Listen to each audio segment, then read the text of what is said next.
January 1944, Northern Italy. The air inside the canvas field hospital is cold, heavy with antiseptic and iron. Stretchers arrive faster than they can be cleared. Boots scrape the frozen ground. A medic's hands shake, not from fear, but from exhaustion. He has treated shrapnel wounds, bullet wounds, burns. He knows the difference by instinct. But tonight, something is wrong. A soldier is lifted onto the table. There is no clean entry wound, no predictable damage. Bone is gone. Muscle is shredded far beyond where the impact should have ended. Another stretcher follows, and another. The injuries repeat, unnaturally consistent, catastrophically severe. The medics exchange glances. No one speaks. These are not wounds that allow time. There is no space for surgery, no chance for evacuation, only rapid triage decisions, most of them final. One doctor later wrote that these casualties did not resemble the war they had trained for. They looked like the result of something industrial, mechanical, absolute. Outside the tent, the distant sound of heavy firing continues, slow, thunderous, relentless. Whatever is causing this is still working, and the medics know now the battlefield has changed. By the winter of 1943-1944, the Second World War had entered a phase defined less by maneuver and more by attrition. The early illusions of short campaigns and decisive breakthroughs had dissolved. What remained was a grinding global conflict powered by factories, supply lines, and the capacity to replace men and machines faster than the enemy could destroy them. The United States had been at war for just over 2 years, yet its presence was already reshaping the battlefield. Unlike earlier combatants, America did not fight with scarcity in mind. It fought with production. Aircraft rolled off assembly lines by the thousands. Tanks crossed oceans fully assembled. Ammunition was measured not in boxes, but in tons. This industrial scale altered not only how battles were fought, but how bodies were broken. Before America's arrival in force, medical ministry had developed around certain expectations. Most combat wounds followed patterns that doctors understood. Rifle bullets produced narrow channels. Shrapnel created jagged but localized trauma. Burns and blast injuries were horrific but familiar. Medical manuals reflected this reality. Training emphasized stabilization, infection control, and evacuation. Survival often depended on speed and luck, but survival was at least conceivable. As Allied forces advanced through North Africa, Italy, and later Western Europe, medical units followed close behind. Field hospitals were positioned just far enough from the front to avoid direct fire, yet close enough to receive casualties within minutes. Their systems were designed for volume, not mystery. Triage protocols sorted men by urgency. Surgeons worked in rotations. Blood plasma, morphine, and sulfa drugs formed the backbone of treatment. Then the nature of incoming casualties began to change. Reports from forward aid stations described injuries that did not match standard classifications. In some cases, limbs were missing entirely, yet there were no signs of explosion nearby. In others, soldiers arrived alive but beyond surgical help, organs destroyed without obvious external trauma. Medics noted massive tissue disruption far from any visible wound channel, as if the body itself had absorbed a violent internal shock. At first, these cases were treated as anomalies. War, after all, produced chaos. No two wounds were exactly alike. But as weeks passed, patterns emerged. The injuries clustered around specific engagements. Certain sectors of the front produced casualties with remarkably similar trauma. The same descriptions appeared in different hospitals, written by different doctors, hundreds of miles apart. Something on the battlefield was generating wounds that medicine had not prepared for. This realization unfolded against a broader shift in American military philosophy. The United States did not seek parity with enemy weapons, it sought overmatch. American planners believed that superior firepower could shorten battles, reduce friendly casualties, and break enemy resistance before it hardened. This belief was not theoretical, it was logistical. America could afford weight, redundancy, and excess in ways its enemies could not. Weapons were built to last, to fire longer, to hit harder than strictly necessary. The consequences of that approach were not immediately apparent to those behind the lines. Medics did not attend weapons briefings. Surgeons were rarely told what caliber or platform had caused a wound. They treated results, not causes. Yet by late 1943, the gap between cause and effect was becoming impossible to ignore. Some medical officers began to request information from combat units. They wanted to know what their patients were facing before they arrived on stretchers. Quietly, unofficially, conversations began to circulate through hospitals and aid stations. There was talk of a weapon that behaved differently. A weapon whose impact did not stop at penetration. A weapon that carried so much energy it continued working after contact. At this stage, no single name unified these observations, only a shared sense that the war had crossed a threshold, that American firepower had introduced something new, not merely deadlier, but categorically different. And as Allied offensives expanded, more hospitals would soon confront the same grim evidence, forcing medicine itself to confront the limits of what it could repair. That confrontation would only deepen as the source of these injuries moved closer to the center of the battlefield. The United States entered the Second World War with a distinct advantage that shaped every decision it made thereafter: distance. Protected by oceans and sustained by an intact industrial base, America could afford to think beyond immediate survival. It could design not only for necessity, but for endurance, dominance, and repetition.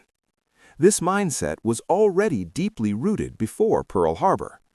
American military planners studied the failures of the First World War closely. They saw what happened when weapons jammed, overheated, or broke under sustained use. They noted how often soldiers were forced to advance because supporting fire could not keep up. From these lessons emerged a simple doctrine: if a weapon was deployed, it had to work every time, under any condition, and for as long as the battle demanded. Reliability was not a luxury. It was a requirement. This philosophy influenced everything from rifles to bombers, but it was especially evident in the development of heavy automatic weapons. The U.S. Army and Navy recognized early that modern warfare would be decided not just by individual marksmanship, but by the ability to dominate space, roads, beaches, airfields, and open ground through sustained fire. To do that, they needed weapons that could reach farther and strike harder than anything an enemy infantryman could carry. Heavy machine guns had existed since the early 20th century, but most were temperamental. They overheated quickly. Their ammunition was heavy and difficult to supply. Many nations treated them as defensive tools, placed carefully and used sparingly. The United States took a different approach. American engineers focused on a balance of mass and mechanical simplicity. Weight was accepted if it meant durability. Components were overbuilt. Tolerances were generous. If a gun became dirty, it was expected to continue firing. If it was mounted on a vehicle, it had to survive vibration, dust, and prolonged use without losing accuracy. This philosophy converged in a weapon that had already existed in earlier forms, but which was refined and standardized during the interwar years. By the late 1930s, it had evolved into a system capable of firing a cartridge originally designed to defeat aircraft and lightly armored vehicles. It was not conceived as an anti-personnel weapon. That distinction mattered, at least on paper. The round itself was enormous by infantry standards. Its mass and velocity meant that it carried far more energy than a rifle bullet. When fired at hardened targets, that energy was dispersed through metal and structure. When fired at soft targets, the outcome was far less predictable. Still, doctrine emphasized its intended role. The weapon was mounted on tanks to suppress enemy positions, on trucks and half-tracks to protect convoys, on ships and aircraft to defend against attack. Its presence on the battlefield was meant to deny movement and destroy equipment, not to define medical outcomes. Yet war rarely respects intention. As American forces expanded their operations, this heavy machine gun followed them everywhere. It was mounted where it made sense, and sometimes where it was simply available. Gunners learned quickly that its range allowed them to engage targets beyond the reach of enemy small arms. Its accuracy rewarded disciplined fire. Its reliability meant it could remain in action long after lighter weapons failed. Commanders valued it because it simplified decisions. With it in place, entire approaches could be controlled. Advancing formations could be halted. Counterattacks could be broken before they gathered momentum. What few considered at the time was how this dominance translated into human cost on the receiving end. Medics, far from the planning rooms and proving grounds, would be the first to confront that reality in full. They would not see blueprints or ballistic tables. They would see flesh and bone responding to forces medicine had never had to counter. By the time the weapon's role became undeniable, its effects were already written across operating tables from Sicily to Normandy. And the men tasked with saving lives were about to become witnesses to a form of battlefield injury that would redefine their understanding of survivability itself. The first people to truly understand what this weapon was doing were not generals or engineers. They were surgeons working under canvas roofs. Men and women trained to believe that nearly any wound could be stabilized if they worked fast enough. World War II medicine was built on optimism shaped by experience. Since 1918, advances in antiseptics, blood transfusion, anesthesia, and rapid evacuation had dramatically improved survival rates. A soldier who reached a field hospital alive often had a fighting chance. This belief was deeply ingrained. It guided triage decisions. It shaped morale among medical units. Then came the injuries that broke that assumption. Patients arrived conscious but irreparably damaged. Some had no visible exit wounds, yet their internal organs were destroyed. Others had limbs removed not by explosions, but by what appeared to be single impacts. In many cases, there was little bleeding at first, only catastrophic structural damage beneath the skin. Medics struggled to describe what they were seeing. Traditional gunshot wounds followed a path. You could trace entry, predict damage, plan intervention. These wounds did not behave that way. Tissue destruction extended far beyond the apparent impact zone. Muscles were liquefied, bones were fragmented into shards rather than fractured cleanly. Shock set in almost immediately, overwhelming even progressive treatment. Medical officers began noting a pattern known today as massive cavitation, where the energy of a projectile creates a temporary cavity inside the body far larger than the projectile itself. At the time, this was poorly understood in clinical terms. Surgeons simply knew that the body could not withstand it. Operating tables became places of triage rather than treatment. Decisions that once took minutes were now made in seconds. If a wound showed certain characteristics, extensive internal disruption, traumatic amputation, or multi-system collapse, resources were redirected elsewhere. This was not callousness, it was necessity. The weapon was producing injuries that exceeded what even the best-equipped field hospitals could repair. For medics, the psychological toll was immediate. They were trained to endure blood and pain.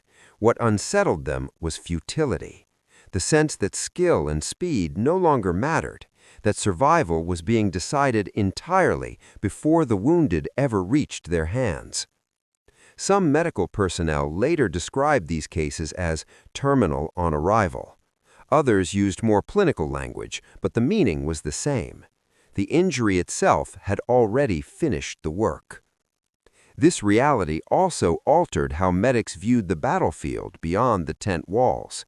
They began to associate certain sounds with hopeless outcomes. When casualties arrived from specific sectors, medical teams braced themselves. They learned to recognize the injuries even before uniforms were removed. Without being told, they understood what kind of fire their patients had encountered. In official reports, these observations were often understated. Military medicine favored restraint and objectivity, but in personal letters and post-war interviews, the shocks surfaced more clearly. Doctors spoke of feeling unprepared despite years of training. Corpsmen recalled moments when they hesitated, not from fear, but from disbelief at what lay in front of them. Importantly, this shock was not rooted in ignorance. These were professionals who understood trauma deeply. Their reaction came from the recognition that a threshold had been crossed, that a weapon existed whose interaction with the human body rendered much of their knowledge insufficient. Yet, even in this grim realization, the medic's role remained unchanged. They continued to work, to sort, to save who could be saved, to record what they saw with clinical precision, even as it challenged the limits of their discipline. Those records, quiet, meticulous, and often overlooked, would later become crucial in understanding not just how battles were fought, but how American firepower reshaped the very definition of survivable injury. And while medics confronted the aftermath, others on the battlefield were experiencing the same weapon from a very different angle, one defined not by treatment, but by exposure. While medics struggled to understand the aftermath, those on the receiving end of American firepower encountered the weapon in its rawest form, suddenly, violently, and without warning. For Axis infantry, the battlefield had long been a place of calculated risk. Soldiers learned the sounds of incoming fire. They distinguished between rifles, light machine guns, mortars, and artillery. Each carried its own level of danger, its own set of responses. Training emphasized recognition. If you knew what was firing at you, you knew how to react. The American heavy machine gun disrupted that logic. When units first encountered sustained fire from the Browning M2, confusion often preceded fear.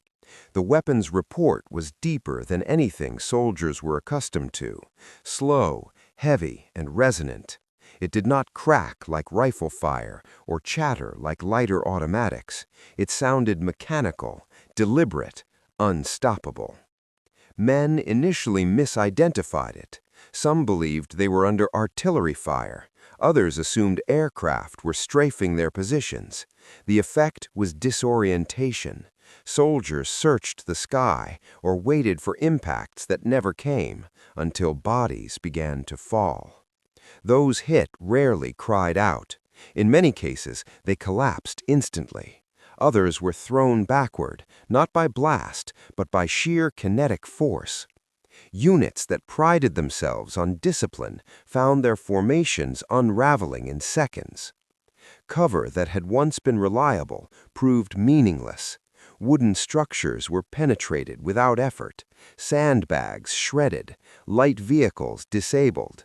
The weapon controlled space with impunity, denying movement across open ground and forcing enemy troops to hug terrain that offered only psychological comfort.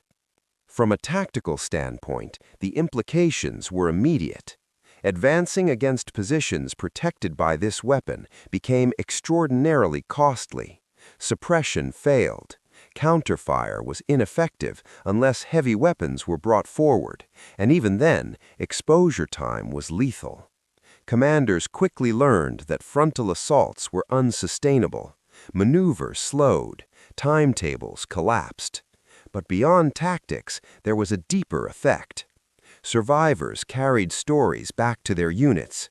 They spoke of men struck in ways they had never seen before, of wounds that defied explanation, of medics overwhelmed before they could begin.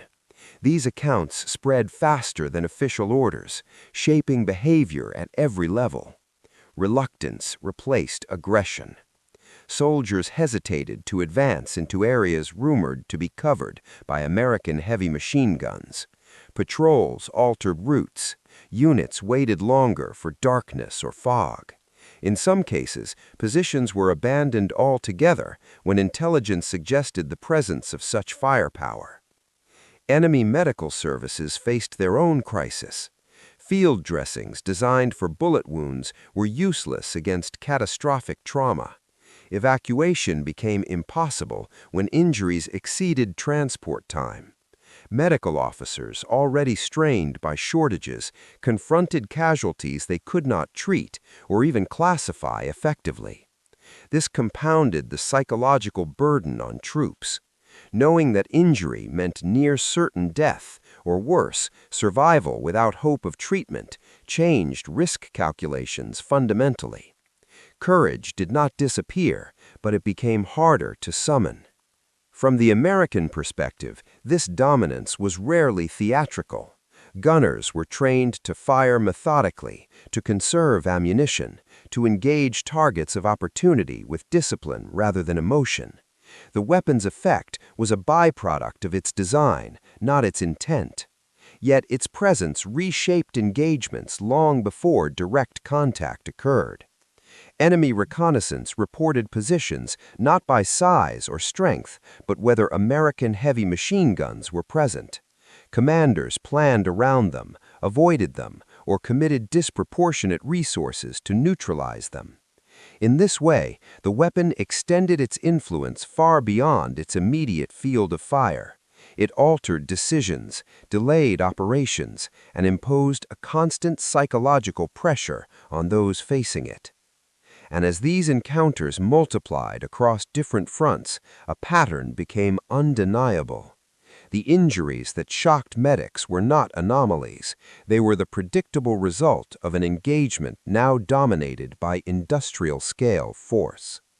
That realization would reach its peak during moments when entire engagements pivoted on the presence of this single weapon, moments when the line between survivability and inevitability disappeared entirely. By mid-1944, the evidence had accumulated beyond coincidence.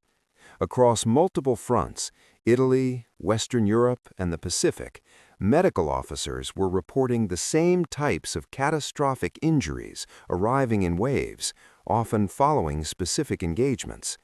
These were not isolated incidents tied to terrain or chance. They appeared wherever American heavy fire dominated open ground. One of the clearest moments came during the Allied advance following the Normandy landings. As U.S. forces pushed inland from the beaches, they encountered stiff resistance from German entrenched units positioned along roads, hedgerows, and elevated ground. To break these defenses, American commanders relied heavily on vehicle-mounted and emplaced heavy machine guns to suppress enemy movement while infantry maneuvered forward. The effect was decisive and immediate. Forward aid stations began receiving casualties at a rate that exceeded previous operations. Yet what alarmed medical personnel was not the volume alone, but the uniformity of injury severity. Many of the wounded arrived already beyond intervention. Others survived only minutes, their bodies unable to recover from the trauma inflicted. Medical logs from the period note an unusual concentration of traumatic amputations and massive internal disruption, often without accompanying blast injuries. Surgeons observed that even when the projectile did not strike a vital organ directly, the surrounding tissue damage was extensive enough to cause rapid systemic failure.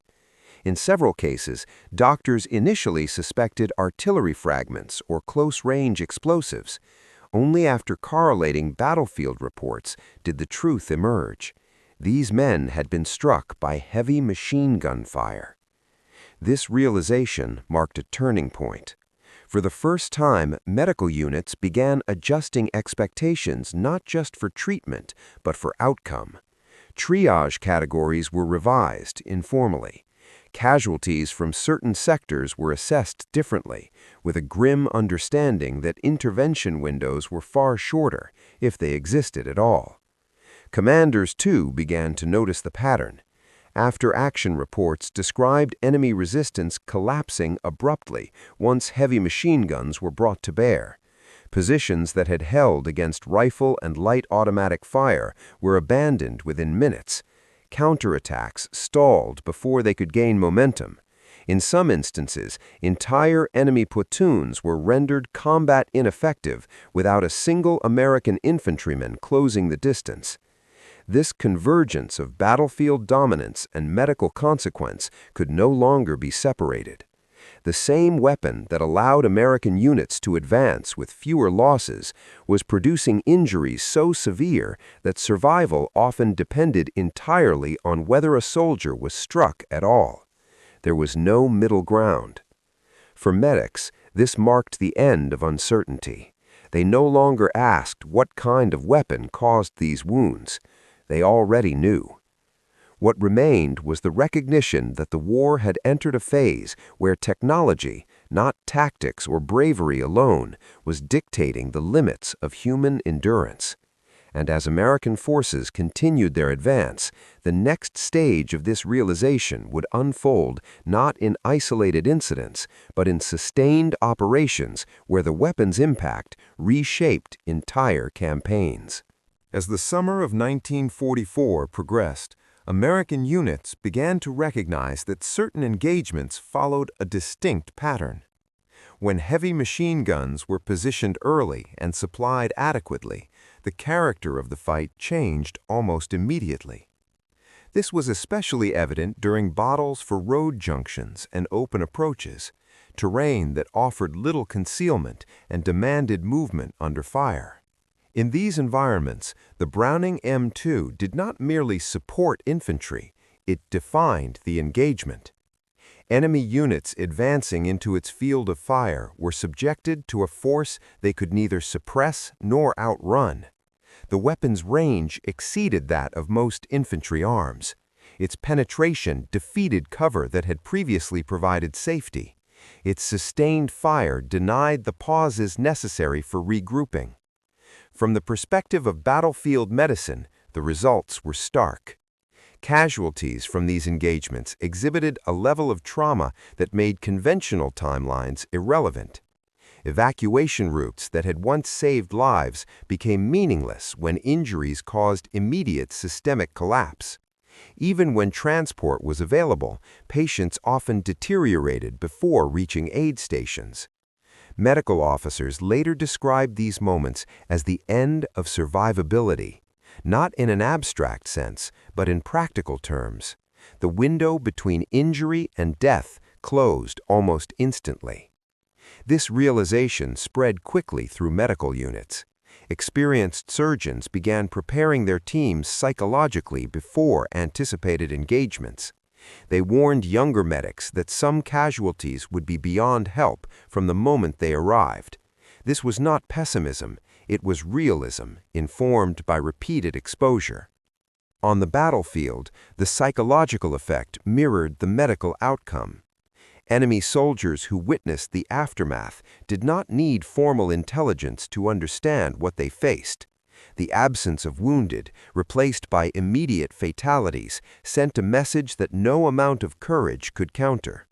Positions covered by American heavy machine guns became zones of avoidance. Units delayed advances. Patrols altered routes. Initiative shifted decisively. For American commanders, this represented a form of dominance rarely achieved so cleanly. Firepower reduced the need for costly assaults. It minimized exposure time for advancing troops. It allowed smaller units to control larger spaces. The weapon did not just kill, it simplified command decisions. By late 1944, this understanding was fully integrated into operational planning. Heavy machine guns were positioned to shape the battlefield before contact. They were sighted to interlock fields of fire, cover likely approaches, and deny withdrawal routes. Their presence was no longer reactive, it was anticipatory. For medics, the implications were sobering. They continued to work tirelessly, but with a new awareness of their limits. The weapon had drawn a hard line between injuries that could be treated and injuries that could not. No amount of skill could bridge that gap. The turning point was complete. What remained was to reckon with the aftermath, not just in terms of victory or defeat, but in how this shift would influence the conduct of war, the expectations of survival, and the quiet, lasting imprint left on those who bore witness to its effects. By the end of 1944, the consequences of this shift were unmistakable, not only in captured ground and broken resistance, but in the quiet adjustments made across the American war machine. On the medical side, expectations changed permanently. Field hospitals no longer assumed that speed alone could save lives. Triage became harsher, more decisive. Medical officers prioritized those with injuries that showed signs of containment, clean fractures, limited penetration, survivable shock. When casualties arrived with massive internal destruction, decisions were made quickly, often without discussion. Resources were finite. The weapon had forced medicine to confront a brutal arithmetic. Training materials quietly evolved. While official manuals remained conservative in language, experienced surgeons passed on hard-earned knowledge directly to incoming staff. They described the injuries to expect from heavy automatic fire. They warned of rapid deterioration. They emphasized recognition over intervention, because recognition saved time, and time saved others. On the battlefield, tactical behavior shifted just as decisively. Enemy forces adapted where they could, but adaptation had limits. Heavier cover was sought, movement slowed. Attacks increasingly relied on darkness, smoke, or indirect fire to avoid exposure. Yet even these measures offered no guarantee. The mere possibility of encountering such firepower imposed caution that commanders could not always afford. This caution benefited American units disproportionately. Smaller formations held ground that once required battalions. Convoys moved with greater confidence. Defensive lines hardened around key approaches. The weapon's presence altered not only direct engagements, but the tempo of entire operations. Psychologically, the impact endured. Veterans on both sides later recalled how quickly confidence evaporated under sustained heavy fire. For those facing it, fear was not abstract. It was informed by what they had seen happen to others. For American troops, there was a grim reassurance in knowing that certain positions were effectively untouchable once properly covered. Yet the aftermath was not marked by celebration. Medics carried the heaviest burden of memory. Long after battles ended, they recalled faces rather than numbers. They remembered the moment they recognized an injury pattern and knew instantly what it meant. These moments did not fade easily. They shaped post-war careers, medical research, and personal lives. Some surgeons later contributed to advancements in trauma medicine, driven by a desire to understand what they had been powerless to stop. Others left military medicine entirely, carrying with them the knowledge that technology had outpaced the human body's ability to endure it. Institutionally, the U.S. military absorbed the lesson with characteristic pragmatism. The weapon remained in service. Its deployment expanded. Its role was refined but never reduced. The injuries it caused were not viewed as excess, but as evidence of effectiveness. In the calculus of war, dominance mattered more than symmetry. This acceptance did not erase the cost, but it acknowledged reality. And as the war moved toward its final phase, the long shadow of this weapon stretched forward, shaping not only how future battles would be fought, but how survival itself would be defined in the age of industrial warfare. As World War II drew toward its conclusion, the effects of American heavy firepower were no longer confined to individual battles or medical stations. They had become embedded in doctrine, planning, and long-term military thinking. Within the U.S. command structure, there was a clear understanding that certain weapons had altered the balance between offense and survivability. Reports from Europe and the Pacific consistently highlighted how heavy machine guns shaped engagements before infantry ever closed the distance. These were not emotional assessments. They were logistical and operational conclusions drawn from repeated outcomes. The weapon's reliability played a crucial role in this recognition. Unlike experimental systems that promised dramatic results but failed under field conditions, the Browning M2 delivered the same performance regardless of terrain, climate, or duration of use. Desert dust, coastal humidity, freezing rain, it continued to function. For planners, this consistency made it invaluable. Post-war evaluations emphasized that reliability translated directly into confidence. Units could plan around the weapon's presence. Timelines became more predictable. Risk assessments shifted. The machine gun was no longer an auxiliary asset. It was a foundational element of American combined arms warfare.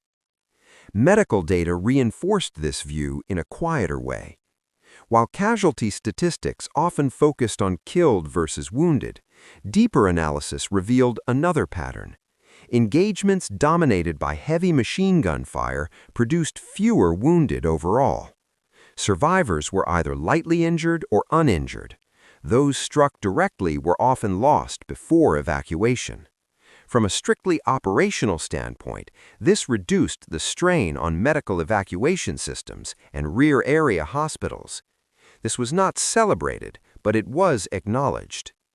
In the post-war years, military medical research began incorporating lessons drawn from these experiences.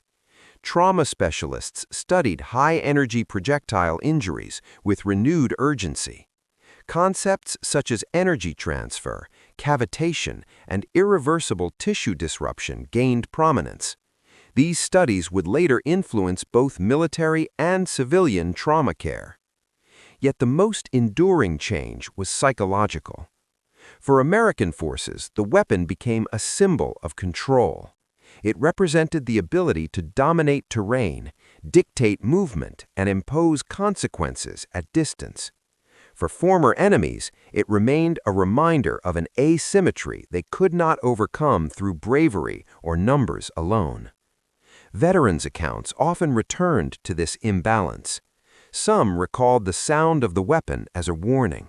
Others remembered the silence that followed its use, the absence of return fire, the sudden stillness of ground that had been contested moments before. By the time peace arrived, the lessons were firmly set. The United States had demonstrated that industrial power, when translated into reliable and overwhelming force, could redefine the terms of warfare. Medicine had been forced to adapt to realities it could not fully remedy. And the human body had been shown unequivocally to have limits that technology could surpass. What remained was to understand what this meant, not just for future wars, but for how humanity would reckon with the tools it continued to build. That reckoning would not come through statistics or doctrine alone, but through reflection, quiet, measured, and unavoidably human. Long after the guns fell silent, the war continued to exist in memory, not as maps or victories, but as moments frozen in time. For many, those moments unfolded not on the front lines, but under canvas roofs, beside operating tables, where the limits of human endurance were tested without ceremony.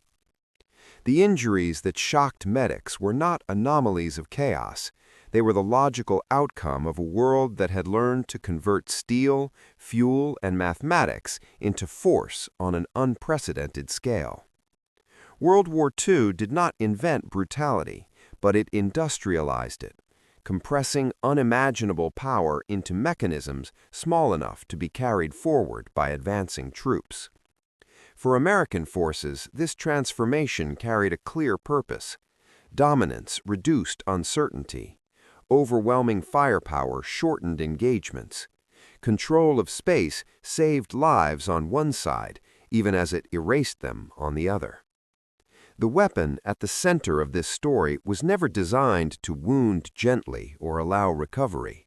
It existed to end resistance quickly and decisively. For medics, the lesson was more personal.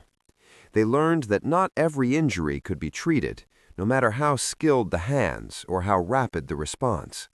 They learned to recognize when survival had already been decided elsewhere, on open ground, under heavy fire, in fractions of a second. That knowledge followed them home, shaping how they understood both war and medicine. History often remembers weapons for how many they killed. It remembers battles for who advanced or retreated. Less often does it pause to consider the space in between, the brief, fragile window where life hangs on the edge of possibility. This story lives in that space. It is not about cruelty or triumph. It is about consequence, about what happens when human bodies meet forces engineered without regard for their limits, and about those who stood at the intersection of that encounter, tasked with saving lives in a world that had learned how efficiently they could be taken. In understanding that, we do not glorify the weapon. We understand the era that built it.